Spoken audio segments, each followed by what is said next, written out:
डोंबिवली मधल्या MIDC मध्ये स्फोट झाला। स्फोटामध्ये 8 जणांचा मृत्यू झालाय तर 64 जण जखमी झालेत। मुख्यमंत्री एकनाथ शिंदे यांनी घटनास्थळाची पाहणी केलेली आहे। डोंबिवलीतील MIDC मध्ये स्फोट झाला, यामध्ये 8 जणांचा मृत्यू झालेला आहे तर 64 जण जखमी झालेत।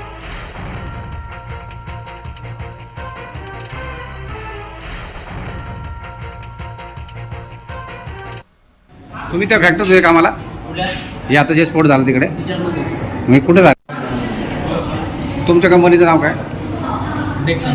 आणि ह्या कुठल्या कंपनी झाले स्फोट? घराला माझ्या एक बंगल्याला एक काच कधी झाली घटना? आता पण काय 15 मिनिटापूर्वी। आणि काय केमिकल कंपनी का? केमिकल कंपनी, सर्व केमिकल कंपनी आहेत।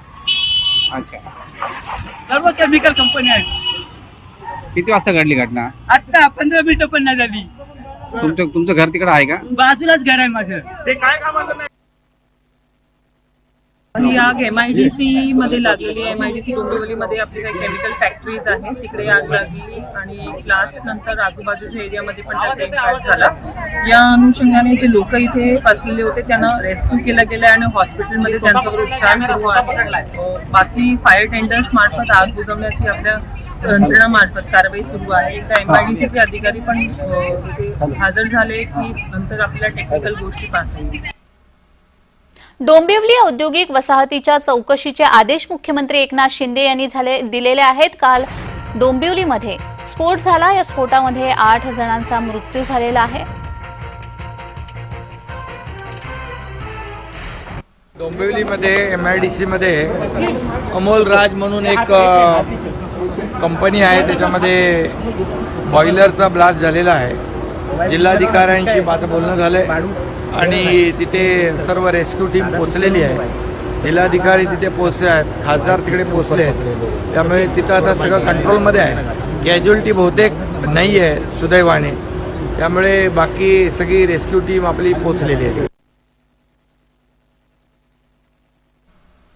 तर या संदर्भात अधिक माहिती देण्यासाठी आमचे प्रतिनिधी किशोर पगारे आपल्याशी जोडले गेलेले आहेत। किशोर, काल डोंबिवलीमध्ये MIDC मध्ये भयानक स्फोट झाला आणि धुरांचा लोळ पाहता, आगीचा लोळ पाहता हा स्फोट किती भयानक होता हे आपल्याला समजून आलेलं आहे। 8 जणांचा मृत्यू झाले। आता नवीन काय याबाबत ताजी बातमी आहे? नक्कीच प्राजक्ता, ज्या पद्धतीने कालचा हा जो भयानक स्फोट झाला, या भयानकची भीषणता एवढी होती की 8 लोकांचा मृत्यू झालेला आहे, जवळजवळ 60 ते 64 लोक जखमी झालेले आहे। आता विरोधी पक्षनेते अंबादास दानवे इथं आलेले आहेत। माझ्या पाठीमागे तुम्ही पाहू शकता की शिवसेनेचे विरोधी पक्षनेते इथं आलेले आहेत आणि इथले शिवसेनेचे कार्यकर्ते सुद्धा आलेले आहेत, जे उद्धव बाळासाहेब ठाकरे गटाचे आहेत। सगळ्यात महत्त्वाचं म्हणजे ते आता माहिती जाणून घ्यायला आले आहेत। रात्री मुख्यमंत्री आले होते, मुख्यमंत्र्यांनी सांगितलं की सदोष मनुष्यवधाचा गुन्हा दाखल होईल आणि ज्या पद्धतीने आता जे मालक आहेत त्यांच्या विरुद्ध सुद्धा गुन्हा दाखल आलेला आहे। सगळ्यात महत्त्वाचं म्हणजे की प्रोबेस सारखी घटना ही 2018 मध्ये जी घडली होती, या घटनेची पुनरावृत्ती पुन्हा इथे डोंबिवलीमध्ये घडलेली आहे। त्यामुळे ही भीषणता जी आहे ही केमिकल फॅक्टरीची, ह्या पुन्हा एकदा पुनरावृत्ती झालेली आहे प्राजक्ता।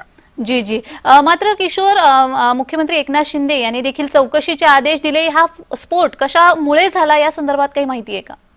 केमिकलचं जे रिएक्टर आहे त्या केमिकल रिएक्टरचा स्फोट झालेला। अमुदान म्हणून जी कंपनी आहे, या कंपनीमध्ये अगोदर स्फोट झाला। या स्फोटानंतर झाल्यानंतर आजूबाजूच्या ज्या केमिकल कंपन्या आहेत त्यांना सुद्धा आग लागली।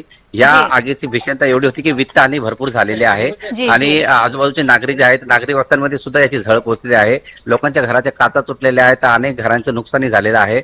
आणि मालकांविरोधात आता गुन्हा दाखल करण्यात आलेला आहे असं समजते, या संदर्भात काय माहिती? त्याच्यामध्ये मालकामध्ये गुन्हा दाखल झालेला आहे। शुक्ला म्हणून जे कुटुंब आहे, मेहता म्हणून, यांच्यावर आता गुन्हा दाखल झालेला आहे आणि त्यांच्यावर कारवाई सुरू आहे।